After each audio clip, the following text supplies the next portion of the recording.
Welcome everybody at the American Space Museum. I'm Marquette, and you're here to stay curious with Triple T, Travis Yes, Todd sir. Thompson. Yeah. How you doing, buddy? Doing a lot better.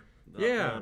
Feeling good. You've had a little health issue here that you're getting better about. And, Yeah. well, we're glad to see you. Going to the doctor. I got a couple issues still, but Yeah. yeah.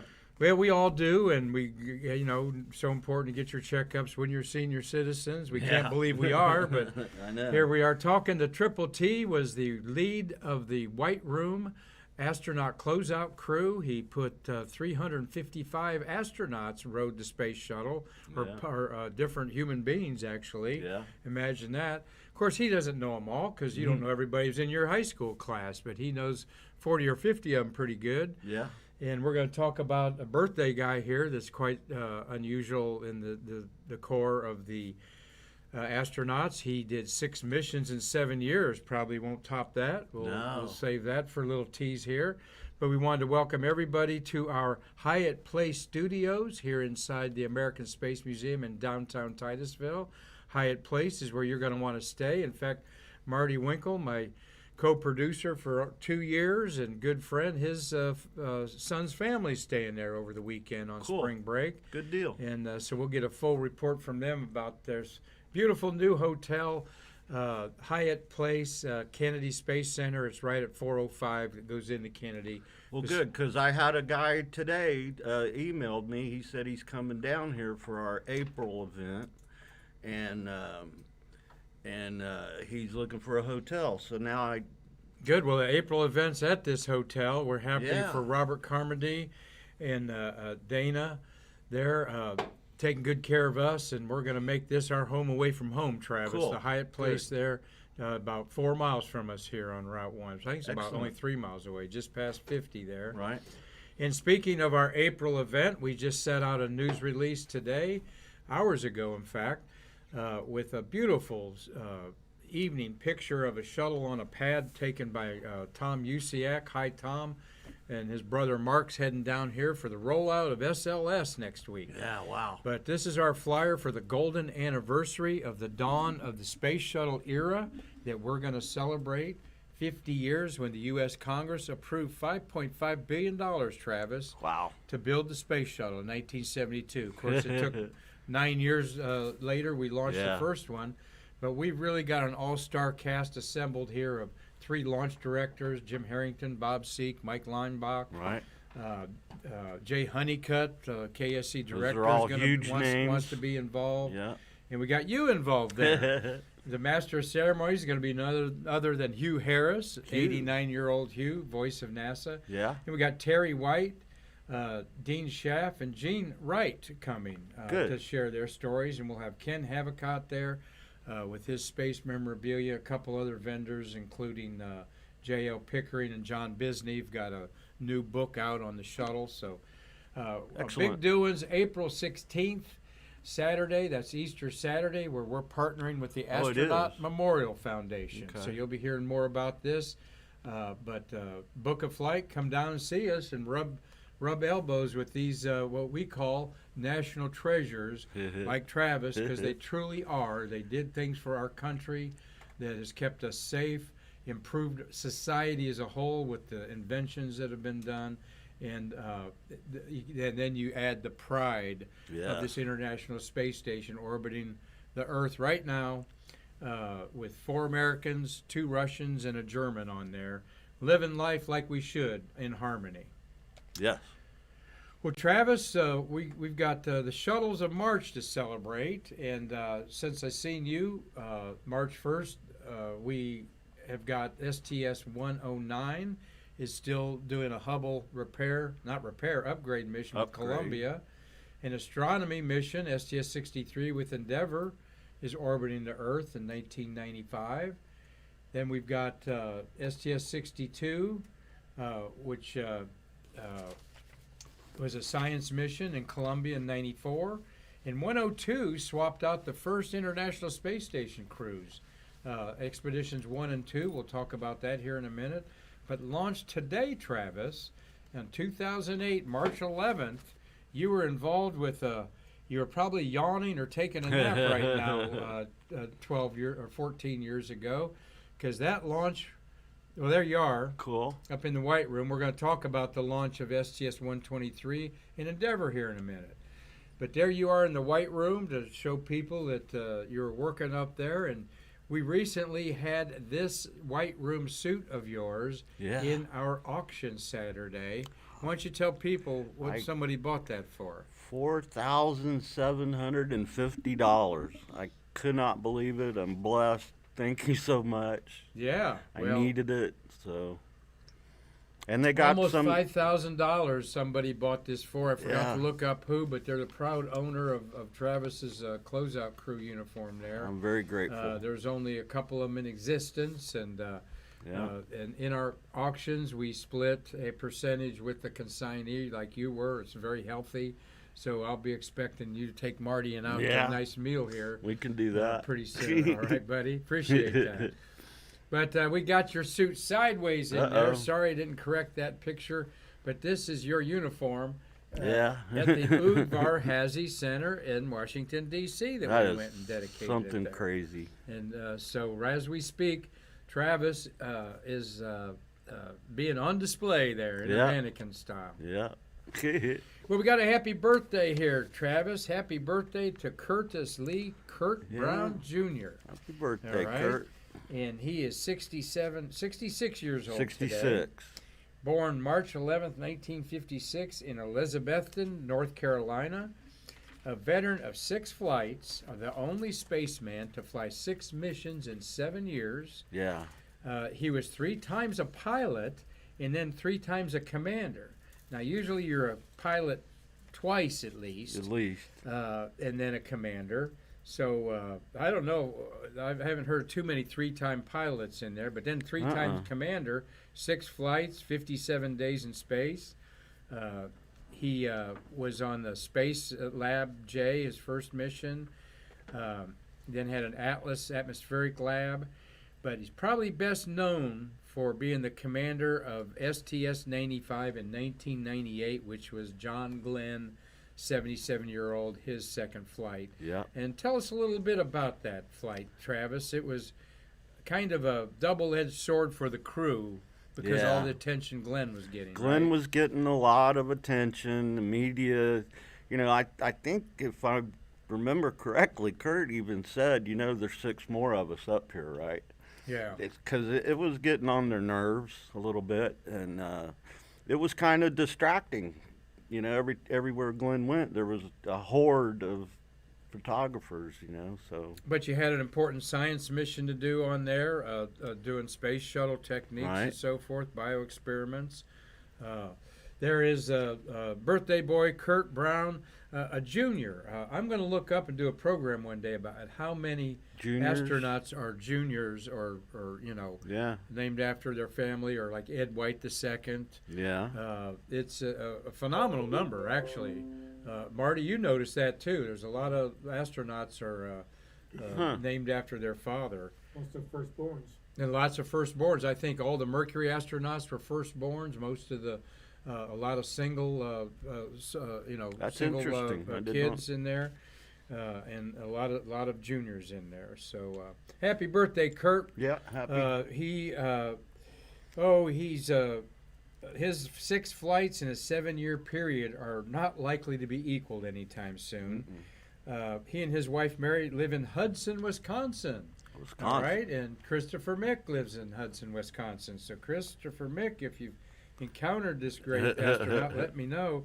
He races airplanes for sport also. So, and when they race airplanes, they're racing like a track and in the invisible. sky. You ever watched one of those? Yeah, I have. Pretty cool. Hoot Gibson does that too. Yeah. And was a big record holder of some of that stuff. I think it's neat.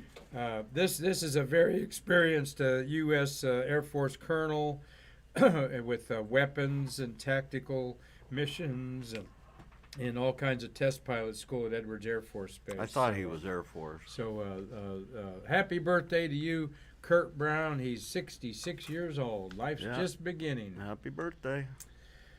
Well, here we talk a lot about the USCIC brothers, USCICK, and they are become great friends of our museum, sharing their photography of 60-some shuttle missions and a couple Apollos thrown in there when they were teenagers. This is a beautiful night launch of a mission that happened today in space history. STS123. Yeah. Not 321, but 123. Blasted off, gosh, in the middle of the night. Where's my scroll? My shuttle cheat sheet here, STS123. Oh, I had it just here in front of me. It's like, there we are.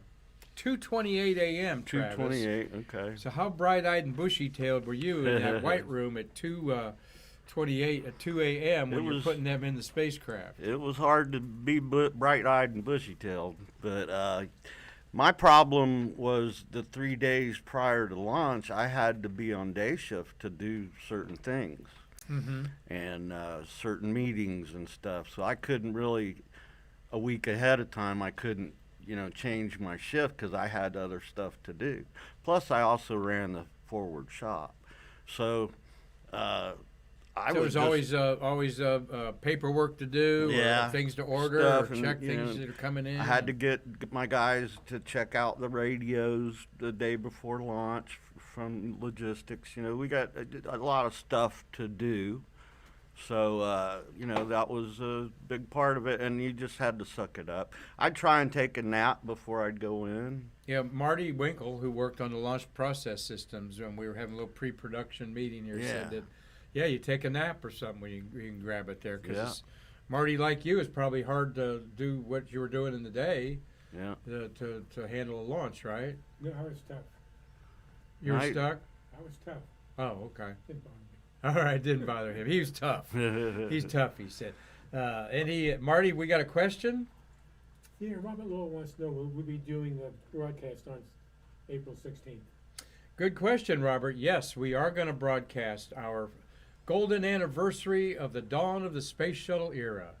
Will be broadcast. We intend to have we're planning to have short talks with Gene and Terry White, put them together. Gene Wright and Terry White, they know each other. Right. Have them do a little slideshow of what they did, and then share a little bit. But for me, we want to have time for a lot of questions and answers and fellowship with the people who come there. But we will broadcast it on all of our Stay Curious social media channels and platforms, being Facebook, YouTube, Twitch, Spotify. So good question. Thank you, Robert. You'll be able to watch that. Like I said, we'll probably just leave it open and announce when we're coming back time-wise on there. So looking forward to that. This is a beta test, so to speak, for our museum to do things off-site. Cool. Why? Because our conference room can't get but more than 25 people in now that Stay Curious is taking over a good portion of it here. We're a small, humble museum with wonderful galleries, but we lack for space to do things that have more than 50 people show up. Right. And so this Hyatt Place Hotel is a beautiful new addition to our. I can't wait to go see that. I'll check it out. Well, we're going to check. I've been checking it out, and like I said, it's we'll take you inside there, Robert. No doubt about it. There.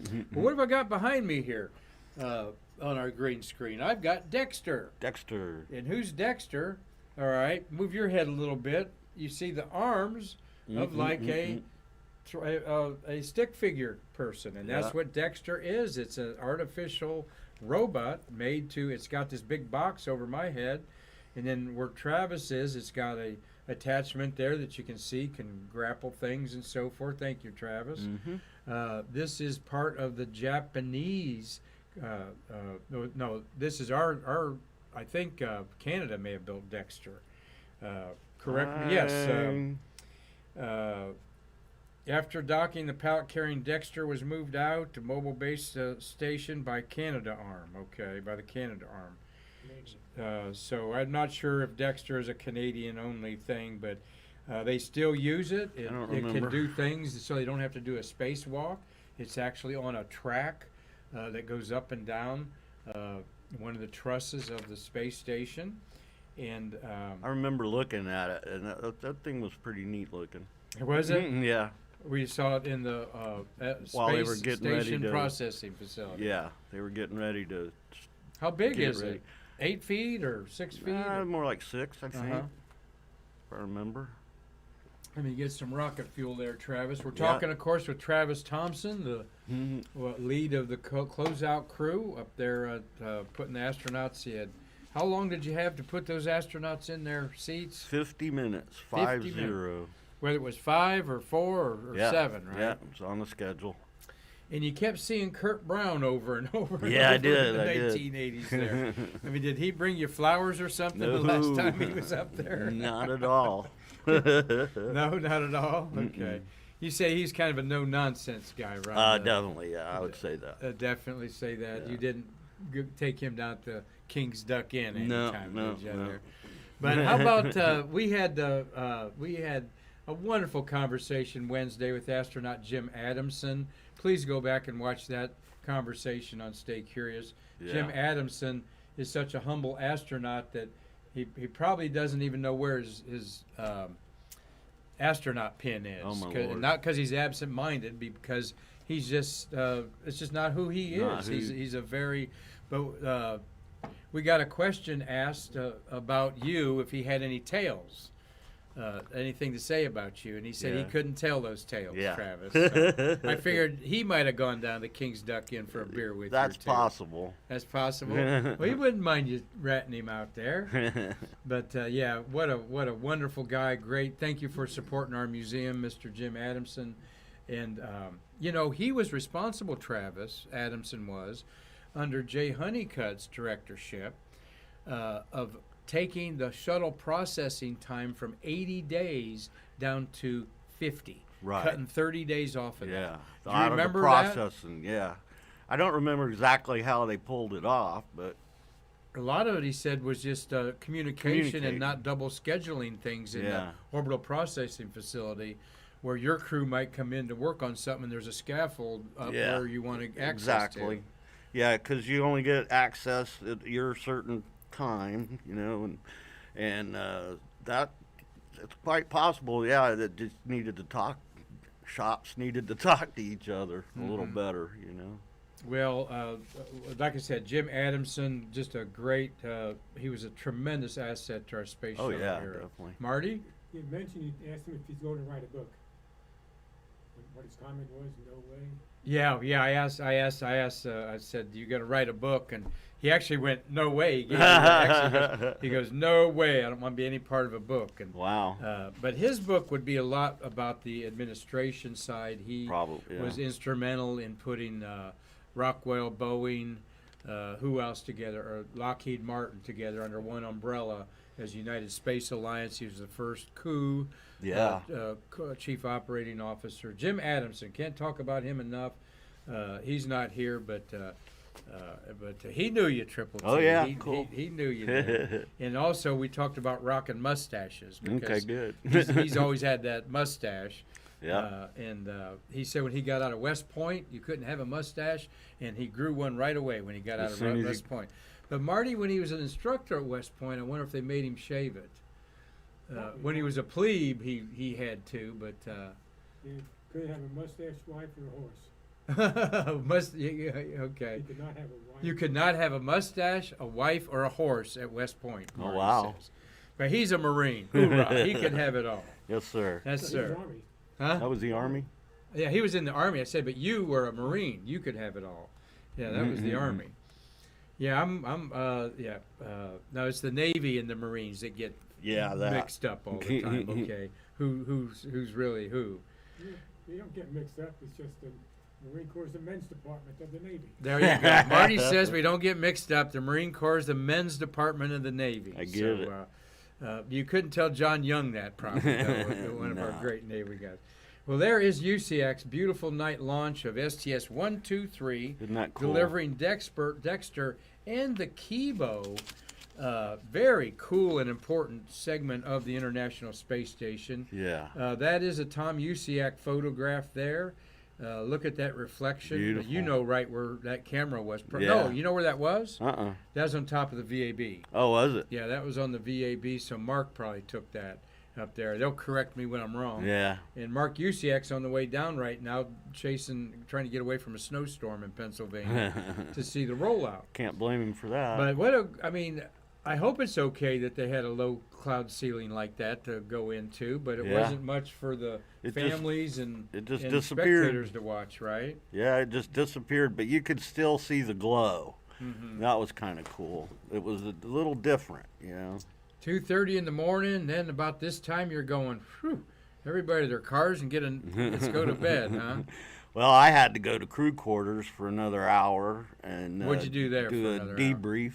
Yeah. So what we would do is we would talk about the whole closeout procedure and what went right and what went wrong, and we would fix it for the next launch. Okay. That's why a lot of my memory is that stuff and not particular this launch, that launch, because at every launch I did the process over and over until it was perfected.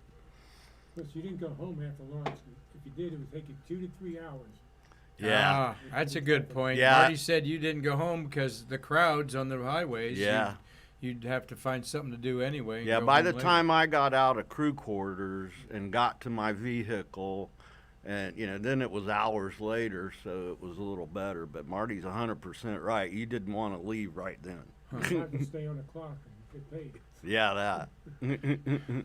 You couldn't stay on the clock, or you tried to? Might as well stay on the Yeah, you might as well stay on the clock and get paid, Marty said. That's the government attitude there with our taxpayer dollars. No, we're learning some good stuff here on Stay Curious. Glad that you've joined us. Please tell your friends to like us, share us, follow us, and subscribe to us because it's important to our nonprofit. After all, for 21 years now, we've been preserving the birth of the American space age and igniting the future generation of space workers.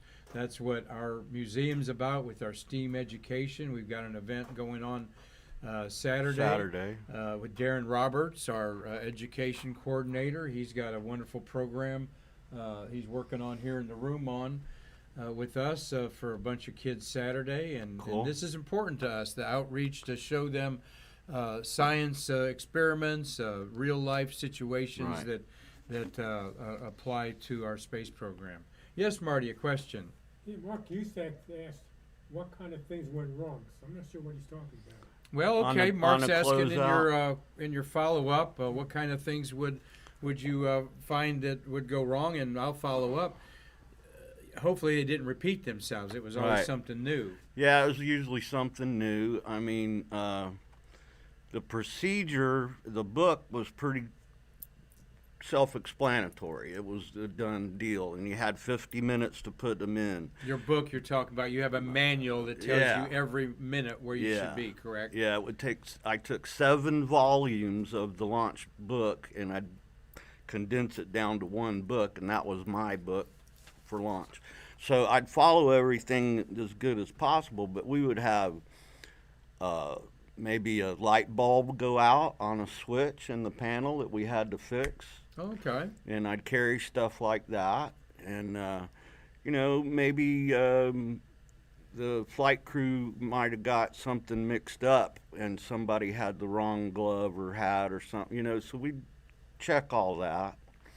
One thing I've learned being your friend and talking about this for over a year now, Travis, is like the tragedy of Challenger in 51L. Of course, we know about that. But the day before the failed launch, you had a problem with the hatch. Yeah. And you didn't have the tools up there to fix it quickly enough because you'd never experienced that in the first 25 launches. So, by golly, that tool was always up there for any future launch so that it could have been fixed on the pad, but you just didn't have time to go back to the shop and get everything correct. We had to. I was backup, so I was the one charged with going and getting all their stuff that they needed to cut this thing off. Yeah. But that's just one example. It's sort of that's how things evolved, though. Was you would find out, let's don't go up 195 feet without that again. Yeah. So, and this is actually when I was just getting ready to I was second in command of the Closeout crew, and I had been complaining, that we need more stuff.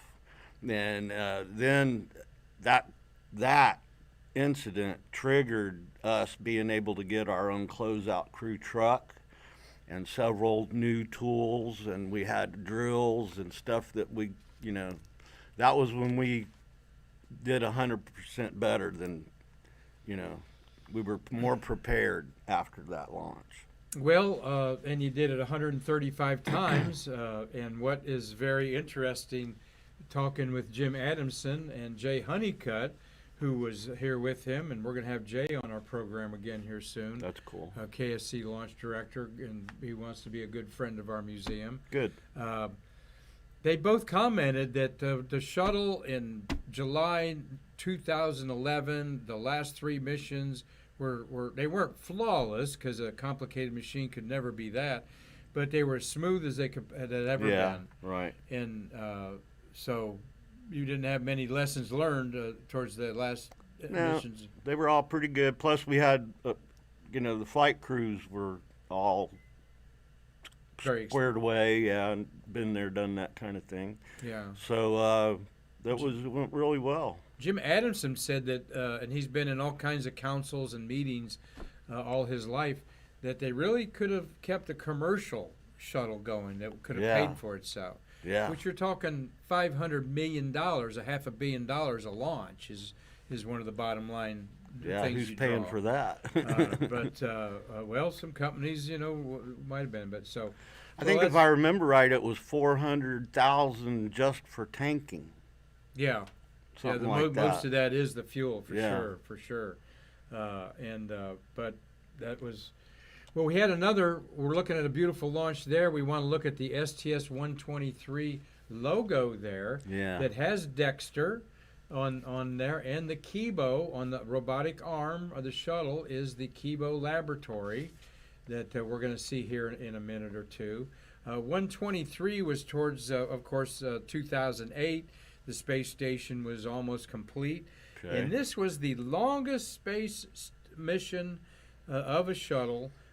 This was, it was Endeavour, almost 16 days. Okay, 6 hours short of 16 days. And it allowed the space station power, they actually hooked up the space station solar panels to the shuttle and powered the shuttle with the space station power. That was one reason why I could stay up there longer. Okay, that makes sense. And they had 5 EVAs. That's a lot. And I forgot to ask you this. There was a STS-324 designated as a contingency shuttle support mission, which could have been launched had Endeavour been disabled. Yeah. So did they have a shuttle? I think so, yeah. On standby after the Columbia disaster. I think it was at Pad B. Okay. I believe. Well, we'll talk about that later. I didn't get to fully brief you on that. No, but 8 years ago, or not 8 years ago, 4 years ago, when this mission was going on, 123, the ISS Crew 16 is in the green shirts there. Peggy Whitson in the middle is the commander. Yeah. And the blue is the crew of 123 up there. So you've got this family portrait. You got Russian engineer Yuri Malenchko is lower left. Greg Johnson's the pilot there in blue. Bob Benkin is off his shoulder there. He flew on the Crew Dragon demo. Garrett Reisman, flight engineers, part of the crew, the expedition crew.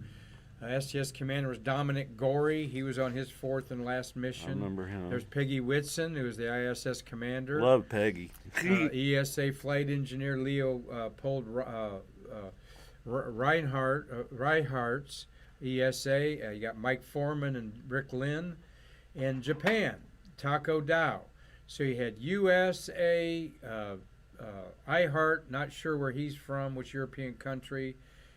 And Japan up there, Russia, Japan, and Europe up there, and all sharing the same space and getting along up there. Yeah, how about that? There's Dexter that we pulled off of there for a green screen background.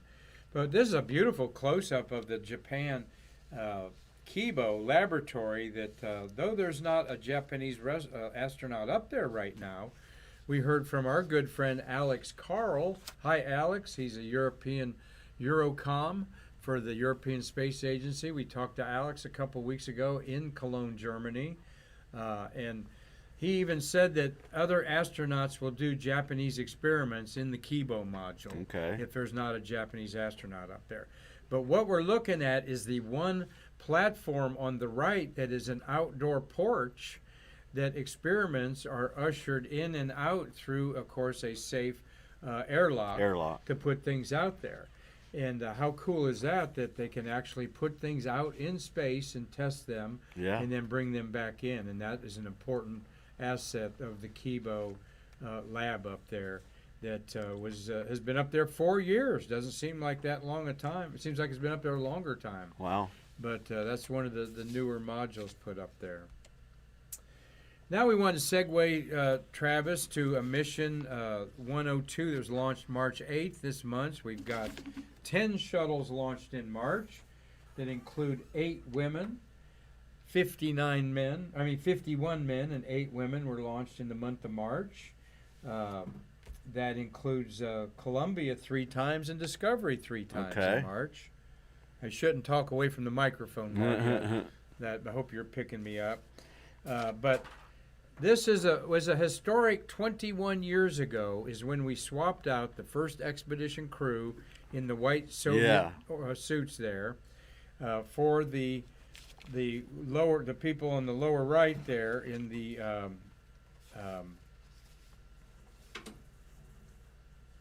that's my notes on the Expedition 2 crew. Okay, that included as I get my notes here. There we are. Expedition 1 crew on the left is Kirkilov. Sergei Kirkilov, his 5th of 6 flights. He ranks 3rd all time with 103 days in space. And that's Bill Shepard, who is the first commander of the ISS, his 4th and last mission. And Gudzenko is the other Russian on the far right there, his 2nd of 3 flights. He'd been on the Mir space station, as had Kirkilov. And taking over the space station would be Jim Voss, and the commander is Yuri Yusevich in the middle, Russian, and Susan Helms is on the right. So the 2nd expedition crew we sent to the ISS had a woman on it. And I think that's like showing progress right immediately. That's way cool. In this Women's Month of March, and we celebrate International Women's Day with non-bias theme. I wanted to point out that 21 years ago, the 2nd expedition crew of 3 people included Susan Helms, who later became a general, Air Force general, when it was over Vandenberg. For a while, where you were born. You were born on Vandenberg, right? And then, of course, the ISS 102 crew there. How well did you get to know Jim Weatherby there, drummer for the Maximum Q band? But he is a 1-time pilot and 5-time commander. No, he was an exceptional. That doesn't happen a lot. You fly once. A lot of times they're pilot twice. Right. Weatherby's on the he's on the right. Left of him is his pilot Jim Kelly. Jim. Vegas Kelly, right? Vegas, His nickname is Vegas. Then you got Andy Thomas and Paul Richards in the back there. So I think Vegas was the F-15 driver. I'm pretty sure. An F-15 driver? Yeah, that's what they call them. Really? You got heavy lift drivers, and you got F-15 drivers. Like Eileen Collins was a heavy lift driver. Yeah, she was a heavy lift. And and I was talking to some people out at the Warbirds Valiant Air Command. They talk about someone being in Vietnam and flying a desk all the time, Marty. And I'm going, oh, okay, that means he didn't see any of the action in there. So. I want to go there. I haven't been there yet. Well, this is 21 years ago, our space station, okay? This is the International Space Station 21 years ago when we swapped out crews there. What's it look like today? It looks like this today. How about that? Of what our space shuttle and you as a national treasure like Marty is, Yeah. helped build that thing together. Orbiting the Earth 17 times a day. There's an Yeah. app for that. You can watch it. But Yeah. 21 years ago, it looked like this when we swapped out the first crew. You can't even hardly identify anything on there now, which is the Zvezda model of Russia and Destiny of Earth. And I see there's a Soyuz parked on the rear end of it Right. facing us. And there you've got the whole thing. In fact, you can see Kibo underneath on the far right with its outside Awesome. porch on there. So They say it's like a 5-bedroom house, something about that. yeah, it's like putting 6 or 7 double wide trailers together. Actually, Yeah. There you go, Marty. There's Kibo, right there as we were showing you, and the cupola is pointing down. Unless that, move it to the left. Yeah, that could be the cupola right there. All right. Though I think sometimes it points down, and I forget the nadar and the directions. I think nadar is pointing down towards Earth. I'll have to get with our rocket hobo Ozzy about that. He was correcting me. My about name that. tag is floated in the cupola. Yeah, we got pictures of that in there. Well, Travis, good having you back in shape here. Yeah. We're Travis and I working together to get more organized with some shows here and focus on different segments of his job. Delivered his speech to Mr. Gorbachev to tear this wall in Berlin down. Yeah. And those 5 top secret missions had a lot to do with the Iron Curtain coming down. You better believe it. Marty's handed me a little more of his career. It's very fascinating. Mark Usiak, you have a safe trip down here. Look forward to seeing you Yeah, be careful. tomorrow or Sunday. And thank you, Tom Usiak, and both of you guys for sharing your pictures here. And we also want to thank the Hyatt Place Yes. Hotel, just south of Titusville on Route 1 at 405 that goes into Kennedy Space Center. This is our home away from home. Get a hold of Robert and Dana. They'll Yeah. take good care of you. As they have Marty's son who's walked in the building here. Jeff, Cool. good to see you. Good to be Your here. family's staying there. Is that That's correct. they have plenty of towels in the rooms? It is great. Okay, good. That's good. Well, glad to have Marty have his family down here in spring Yeah, no, break. that's good. We've actually had his grandson, was Hannah on here? Jack was on here, your grandson. Yeah. I think we had Hannah one day. That didn't work out, I think. Holland, she would go. Holly, yeah, okay. Holland? Yeah, great. Hmm. So they're young kids that are getting ignited by this space Good, stuff, yeah, coming we down need here and that. seeing Grandpa. Yeah, we need As that. they learn a little bit about what a great guy he was in our Apollo we were Yeah, gonna show that's here. awesome. So, well, you got anything else, Triple T? Well, I had a guy in here today from Austria. Austria. Yeah, like the we had country a- in Europe, Austria. Yeah, we had a good talk, and he was probably getting on an airplane right now. He was Wow. on his way, but he stopped in here and was really impressed with our museum. So, Well, we are glad that our European visitors are coming back. The Space Coast is, of course, a tourist destination. We're just 50 Right. minutes from the Orlando attractions, but you can't beat the beaches at Play Linda up here in Yeah. Titusville. They're very clean and friendly. They're unlike the Cocoa Beach and Cape Canaveral, which are awesome, but it's a government park there, so they don't have all the vendors all over the place. No. So, but yeah, we're seeing a lot of spring breaks, and I've been hearing a heck of a lot of motorcycles Oh, up yeah. and down Route 1 here as we've had Yeah. Bike Week going on, and we've had a lot of bikers come in here. Every day we've had 2 or 3 groups of bikers Good. here at our American Space Museum in downtown Titusville, and of course our Space View Park is where it's a Taj Mahal. There's over 30 astronaut handprints from Mercury, Gemini, and Apollo in bronze over there. yes. The only place you can put your handprints on Gene Cernan's Yeah. and Edgar Mitchell's out there, and I've done it. Harrison Schmitt, and we've got Buzz and Neil out there in 2 places and in our museum. So, but we're very proud of that, and Yeah. encourage everyone to take the time if they come to the Orlando attractions or anywhere near here. It's time well spent here, and Fridays and Saturdays when Triple T's here to show you around. So, Marty, we got anything else from anybody to clear up our week here? We've had a fabulous week. Please go back and see Jim Adamson, the astronaut's interview. We had a lot of fun with him. He's a wonderful man. Anything else, Marty? No. All right. Well, thank you for all. Marty's doing an Yeah, effortless you're job doing there. great. As we had Jessica Galloway treat us old dogs these new tricks how to Yeah, do this. And he's doing good. We're working out pretty good. So, well, thank you, Triple T, for Yes, being sir. here, buddy. All right. I'm enjoying it. Take your medicine, eat those healthy meals. Yeah. And until then, we want you to come and see our beautiful museum here in downtown Titusville. We can't say enough about our director, Karen Conklin, and how our whole team is pulling in the right direction to not only enhance your experience personally here, but our outreach with our schools and now our events that we're going to be doing at the Hyatt Place. We'll have some events here too, Yeah. but we got some big plans for the next year to do a memorabilia show and an art show. So to tease you with that, hope y'all enjoy a nice weekend. I'm Mark Marquette on behalf of Marty Winkle saying until next week, stay curious and come back and see us to bridge the space between us. Come see me, please.